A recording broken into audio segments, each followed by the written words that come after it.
Joining me now in the studio is Emmanuel Chukwuka-Johnson, a 2023 vice presidential candidate for Action Alliance Party in Nigeria, chairman, board of directors, Nigeria-Russia Trade and Investment Advisory Council. Good to have you on the program with us, Mr. Johnson. Thank you.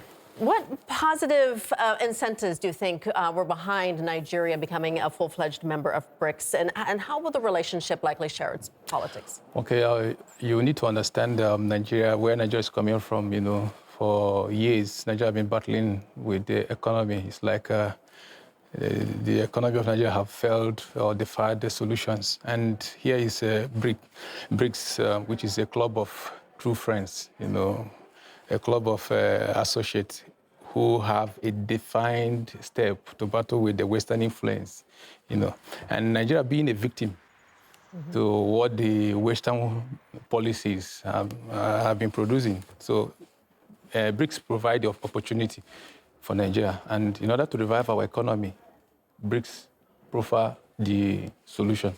I think this is the basic motive behind that, in order to build our economy. What kind of influence do you think BRICS will bring to Nigeria? There are a lot of influence that BRICS will bring to Nigeria. Number one, BRICS will give Nigeria the voice, the global voice that Nigeria has been longing to have. And unfortunately, Nigeria coming from the colonial era where the Western world kind of strangulated Nigeria, in the global scene. But here is BRICS giving Nigeria the opportunity to voice out its own concerns and then make a tangible contribution in the global politics.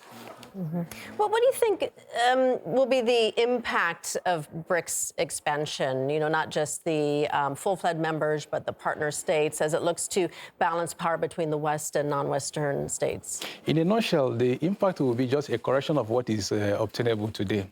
But for us to understand it, you see, when African, I'm talking about African especially in this regard, when African countries gained independence, if we watch the level of the readjustment that African countries had, at that point of independence, most African countries, had a strategy to change their foreign diplomacy, which made them to align themselves with the Soviet Union. And of course, that one brought consequence on African countries, because some presidents were even killed, kind of to deter them from moving further to Soviet Union. So now BRICS coming in is giving them that same opportunity that African countries actually wanted. The real freedom they want, the freedom to have interaction with whomever they want, then to build their own economy and then develop their own countries. And this is what BRICS is also offering them. Okay.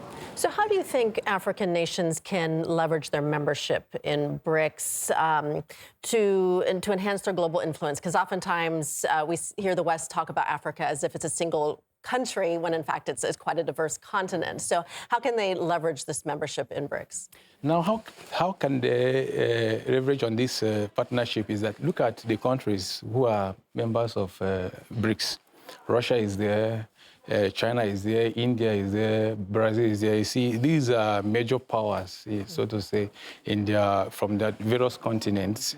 And what this means is that the volume of market, trade will increase for Africans. They have an opportunity to work with partners, to bypass the strangulations created by the Western policies, if we consider something like IMF and stuff like that. Now, BRICS will give them opportunity to have trade in their own currencies and not depending on a sole currency that could be used as a weapon against them in a situation where they decide to go against the rules of the West. There was a lot of talk at the BRICS summit in Kazan about a BRICS currency, but recent media reports claim that as a member, India's interests are not so much in developing a BRICS currency, but more on trading in its national currency, as you said there. Why do you think that is, and how do you see prospects for a potential BRICS currency being introduced? The point here is this. It's like we are not completely against having a one global currency.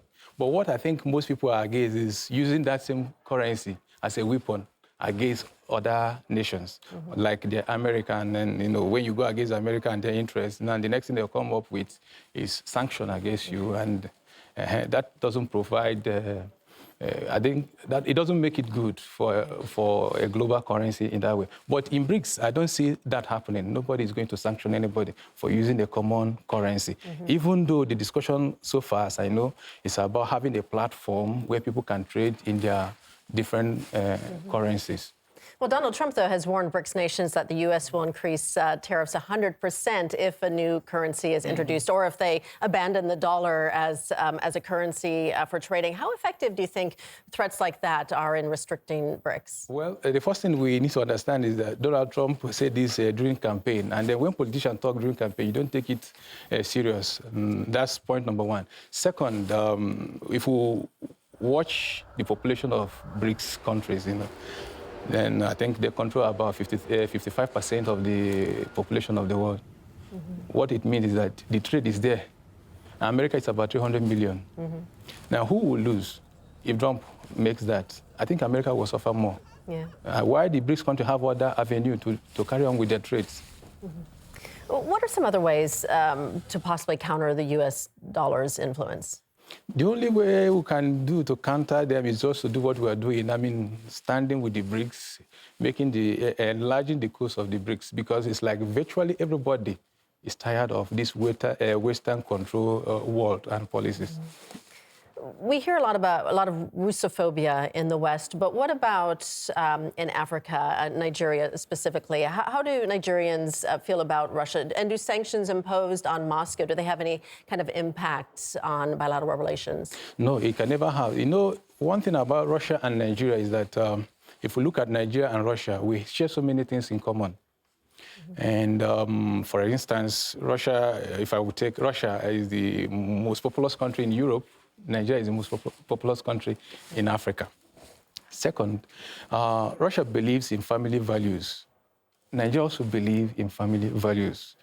We uphold culture just like Russia. So there have been a lot of attraction between Nigeria and Russia. We are just the natural friends, as it may be called. So I don't see the sanction that America has posed on Russia is not affecting our relationship with Russia. We are seeing Russia also as a victim, just like we are victim of the Western world. All right, we're going to leave it there. Emmanuel Chukwuka Johnson, thank you so much for coming in today. Thank you.